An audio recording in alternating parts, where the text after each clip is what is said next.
이렇게 네오 스마트펜과 함께 페이퍼 튜빙을 해보려고 하는데요. 오늘 이야기해볼 주제는 평소에 제가 정말 관심이 많은 인공지능 시대의 이모셔널 인텔리전스라는 주제로 이야기를 해보도록 하겠습니다. 그래서 이거는 평소에 제가 이 주제에 대해서 관심이 많다 보니까 책이나 영화를 봐도 이쪽으로 많이 보게 되는데, 그래서 그런 것들을 그냥 종합한 저의 생각의 흐름을 이렇게 영상으로 담아보도록 할게요. 그리고 재밌게 봐주셨으면 좋겠습니다.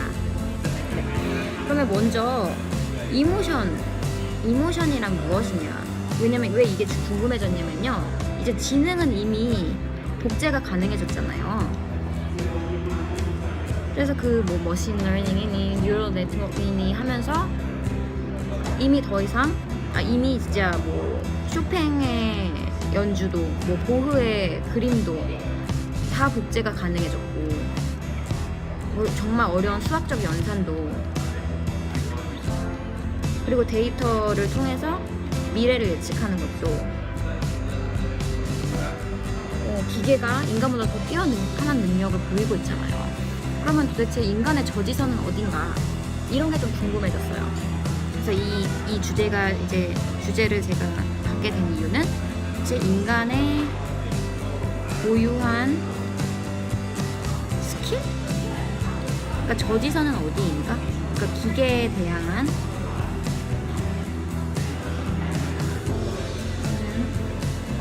저지선은 어디라는 생각으로부터 이게 시작이 됐고요. 네, 그래서 바로 말씀을 다시 이어가면은, 그래서 포커스는 오늘은 인공지능이 아니고 이모션이에요. 이모션을. 그러면 이모션이랑 도대체 무엇이냐? 이모션이라는 거는 뭔가를 가능하게 하다라는 접두사인 인과 모션이 합쳐졌는데요. 이 단어가 정말 잘 맞는 게, 그러니까 한마디로 말해보면은 어떤 행동을 가능하게 하는 것, 하는 무언가라고 볼 수 있는데요. 근데 이게 정말 맞는 게, 예를 들어서 저희가 어때요? 사자를 보고 두려움을 느끼면 도망치는 행동을 하게 되죠. 그리고 또 우리가 어떤 배고픔을 느끼면 음식을 섭취하죠. 뭘 먹어야겠다. 음식을 섭취하게 되고, 또 어떤 우리가 연민이라는 감정, 너무 불쌍하다 이렇게 느끼게 되면은 용서해주자 이렇게 관용을 또 베풀게 되잖아요. 그러니까 어떤 우리의 행동을 가능하게 해주는 그 촉매제라는 거죠, 감정이. 그래서 이거에 관련해서 이제 한 일본의 물리학자가 감정의 가치를 이야기했는데 너무나도 좋은 정의인 것 같아요. 그래서 제가 다 쓰진 않겠지만 말씀을 드리면, 키워드만 적으면은 뭐라고 얘기하냐면은, 그 이모션의 purpose는 바로 give us value다. 가치를 주는 거다. 그래서 이 감정이 없으면은 모든 게 다 same value라는 거예요. same value, same weight라는 거죠. 그래서 우리는 그거에 의해서 너무나도 끝없는 의사결정 때문에 바로 진짜 질식하고 말 거다. 만약에 우리 감정이 없다면. 왜냐면 모든 게 다 같은 우선순위를 가지니까요. 그러니까 예를 들어서 감정이 없어봐요. 그러면 우리가 지금 동시에 물이 끓으면서 아기가 울면서 갑자기 전화가 왔어요. 그러면 도대체 뭐부터 해야 되느냐? 이건 이제 감정의 영역이라는 거죠. 네. 그래서 저는 이 정의를 한 거는 바로 일본의 물리학자인 미치오 카쿠라는 그 물리학자가 이런 말을 했었습니다. 그러면은 진짜 이게 실제로 이런 내용이 이제 영화 속에서도 나타날 수 있는데요. 이제 이런 내용을 잘 볼 수 있었던 영화가 바로 더 기버라는 영화였어요. 그래서 이거는 이제 미래 디스토피아 영화인데, 이 미래에는 사람들이 감정이 배제된 채로, 감정이 강제로 제거된 채로 살아갑니다. 어떤 고통도, 차별도, 질투도, 혼란도 없는 그러한 아주 무균실 같은 그런 사회에 살고 있는데, 이런 감정이 배제된 사회에서는 어떤 일이 일어나느냐? 바로 효용 가치가 다 끝난 사람은, 그게 애기라고 하더라도 아니면 노인이라고 하더라도 사실 실은 살인이 자행되어져요, 정부에 의해서. 그래서 이름만 되게 바꿨어요. 되게 좋게 뭐 release to rest인가 뭐 이런 식으로 효용 가치가 끝나면은 이 사람의 목숨을 끊어요.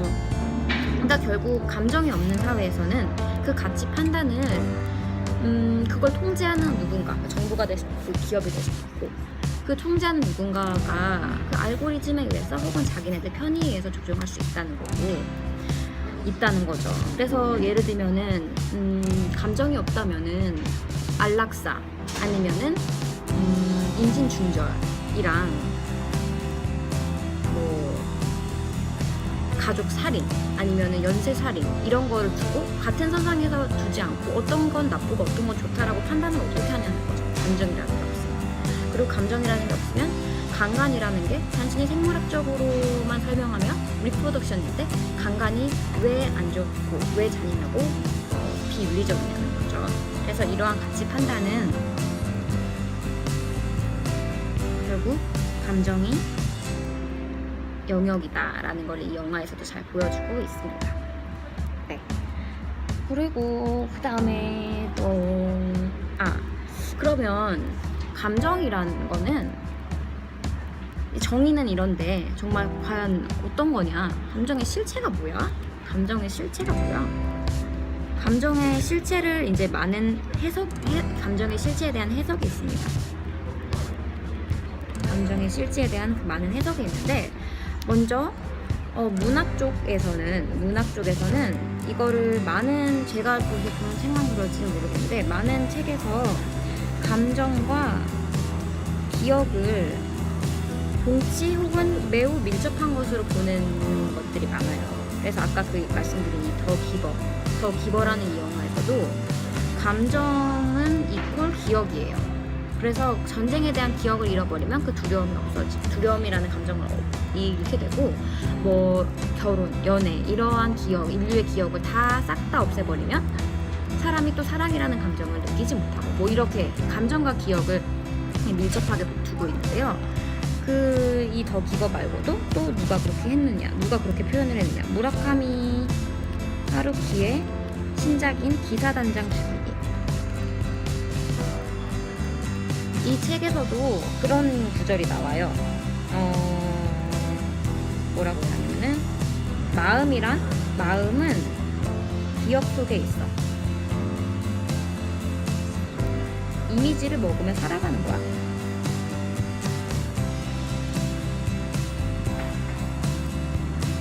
이런 말을 해요.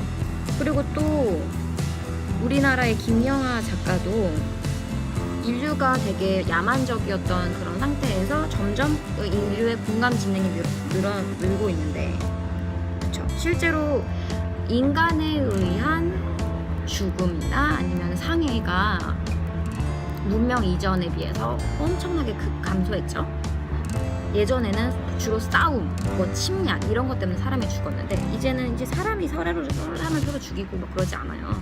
그래서 이게 많이 야만성이 없어졌다라고 표현을 하는데 그런 이유가 바로 스토리텔링 때문이다. 스토리텔링 때문이다라고 얘기를 하고 있어요. 즉 뭐 다른 인종, 지구 반대편에 사는 다른 지역, 다른 성별, 다른 계급, 다른 생물들까지 그들의 다양한 감정의 결이 담겨있는 이야기들이 또 구전되고 또 책으로 읽히고 하면서 사람들이 많은 입장에 대해서 생각해볼 수 있고 그 감정을 헤아릴 수 있음으로 인해서 인간의 감정 지능이 위로 올라갔다는 거죠. 결국 이것도 기억, 알면 느낀다라는 거죠. 암 혹은 이해와 감정을 비슷한 영역으로 두고 있습니다. 그럼 정말 그러한가? 근데 여기에 이제 반박을 하는 또 주장들이 많이 있어요. 그래서 반대 해석에는 예를 들어 유발 하라리의 호모데우스에 보면은 아니 그렇지 않다. 기억이 없는데도 그런데도 불구하고 감정이 있는 경우가 존재한다. 예를 들어서 뭐 다람쥐가 왜 태어나자마자 그 첫 해에 바로 도토리를 저장하느냐, 왜 그런 욕구를 가지고 있느냐. 그리고 인간도 한 번도 뭐 부모님을 잃어본 적 없는데 우리는 항상 어릴 때 엄마가 어디를 사라질까봐 그런 분리 불안을 겪잖아요. 근데 이런 거는 기억이 없어도 그 감정이라는 건 존재한다라고 전문으로 반박을 하고 있습니다. 그쵸? 사실 맞아요. 왜냐면은 이렇게 감정과 기억이 동치라는 거는 이건 결국 사이코패스의 기억 복제법이거든요. 이게 실제로 사이코패스들은 그렇게 얘기를 해요. 자기가 그 기억, 그 감정을 느끼는 게 아니고 다른 사람들이 감정을 느낄 때 어떤 상황에서 어떤 감정을 느끼는지를 보고 복제를 한다는 거예요. 그러니까 사이코패스가 아닌 이상 우리는 사실 기억이 없어서 감정을 느낀다는 거죠. 자, 그러면 이렇게 기억에 대한 감정에 대한 다양한 해석이 있었는데요. 그러면 이 감정을 우리는 기계가 감정까지 복제할 수 있을까? 감정의 영역까지 인간의 성역이 맞을까? 라는 또 질문을 던지게 됩니다. 즉, 기계와 감정이 결합할 수 있을까라는 건데요. 여기에 이제 인공지능은 뭐 Artificial Intelligence라는 걸 용어를 쓰는데 반해서 여기에서는 Affective Computing이라는 용어를 씁니다. 그래서 여기는 이제 피카드라는 학자가 선구자 대가인데요. 이 사람이 두 가지로 분류를 했어요. Affective Computing은. 첫 번째는 감정을 인지할 수 있느냐, 그리고 두 번째는 감정을 표현할 수 있느냐. 이 두 가지로 나눠서 연구를 계속하고 있습니다. 그래서 보면 예를 들면은 대부분의 컴퓨터가 이쪽이죠. 감정을 인지할 수도 없고 표현할 수도 없고. 그렇다면은 감정을 인지할 수는 있는데 표현할 수는 없는 영역이 뭐냐. 뭐 여기는 예를 들어 시리도 있겠죠. 왜냐면 시리가 시리는 아니구나. 반대로 감정을 표현할 수 있는데 인지는 할 수 없는 애가 바로 이제 시리 같은 애들이죠. 왜냐면 얘가 뭐 sorry라고 얘기는 하잖아요. 그리고 뭐 I'm glad 뭐 이런 표현을 하잖아요. 물론 말뿐이지만. 그러니까 감정을 표현하지만 사실 뭐 우리가 사용하는 사람이 어떤 상태인지는 인지하지 못하죠. 그러면 감정을 인지는 하지만 표현하지 못하는 애들은 뭐가 있느냐? 여기는 사실 이 연구에 따르면요, 이미 기계가 인간의 정확도를 넘어섰다고 해요. 네, 그래서 기계랑 인간을 같이 앉혀놓고 다양한 표정들, 뭐 놀란 거, 당황한 거, 뭐 기쁜 거 이런 사진들 다 보여줬을 때 그 표정이 어떤 감정을 나타내는지 맞추는 게 인간의 정확도보다 인간은 60 몇 %였다면 기계는 80 몇 %였어요. 이게 2014년도였거든요. 그러니까 지금은 더 올라갔을 수도 있어요.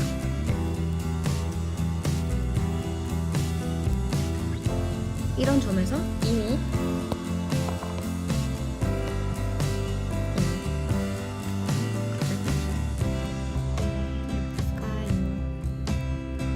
저희 팬이 연결이 끊었는데 팬 연결을 다시 시도해보도록 하겠습니다. 많이 행복하기 때문에.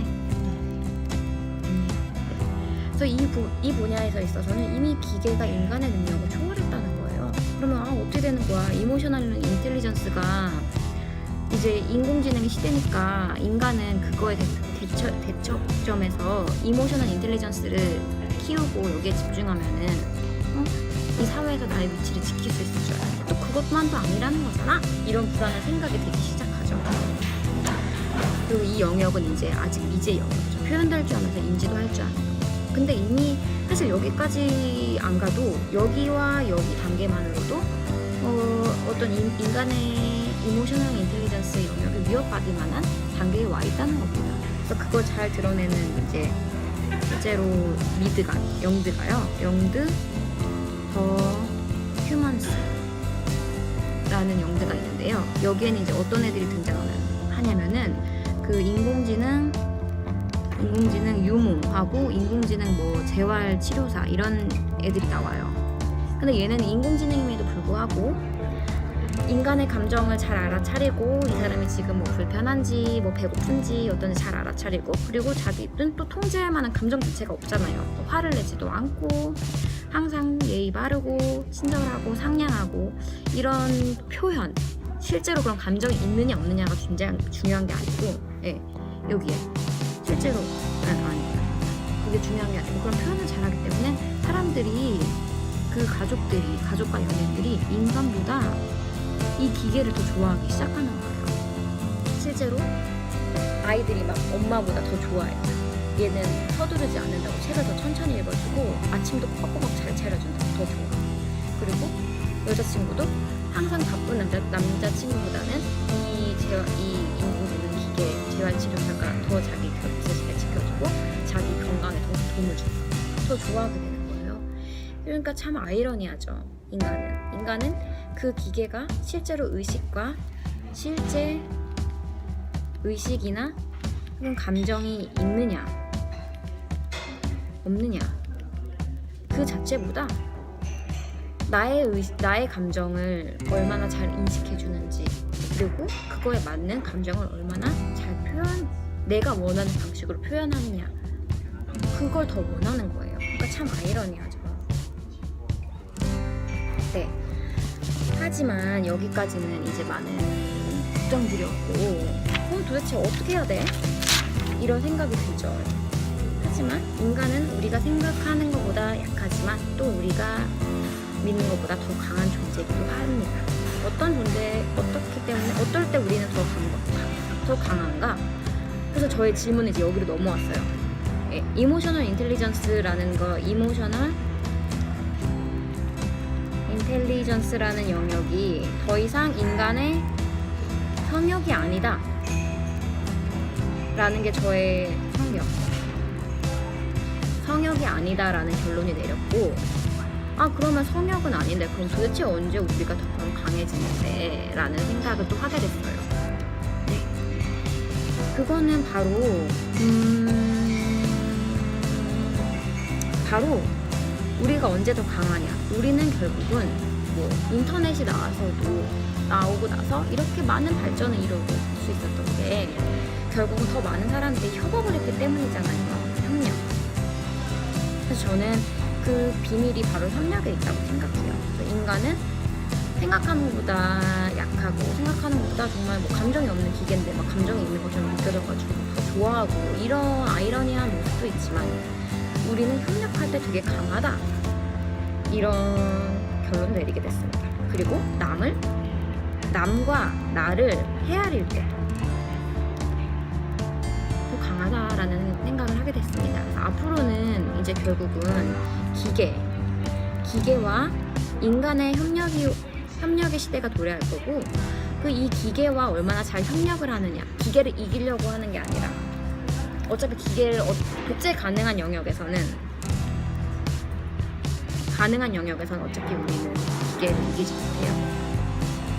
하지만 복제 불가능한 영역, 예를 들어서 어떤 가치 판단이라던가 미리 알고리즘으로 설정할 수 없죠. 이거는 어떤 상황이 닥칠지 수 없다, 단언할 수는 없지만 아무튼 지금으로는 저는 그런 생각이 드는데, 가치 판단이라든지 아니면 어떤 창조라든지 아니면 벽을 바꾸는 거라든지 뭐 방향성을 잡는 거라든지 이런 부분에서는 인간이 더 우세하기 하기 때문에 각자 더 잘하는 부분에 있어서 협력을 해야 된다고 생각을 해요.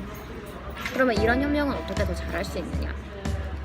저는 결국은 인간 대 인간의 협력에서부터 우리가 연습을 해야 한다. 그래서 인간과 인간의 협력을 잘하는 사람이 결국은 필요할 때 여기에 기계까지도 협력을 시킬 수 있는 사람이라고 생각이 들었어요. 그래서 그러면 인간과 인간의 협력을 잘하는 방법은 우리가 몰라서 안 하는 건 아니죠. 더 많은 공유와 그리고 더 많은 오픈니스와 더 나를 오픈하고, 그리고 어떤 vulnerability도 필요하죠. 내가 연약한 부분에 대해서 인정할 수 있는 부분, 그리고 나의 강점과 약점을 인지할 수 있는 뭐 self awareness 부분, 그리고 network, 내가 부족한 부분에 있어서 내 약점에 있어서 누가 강한가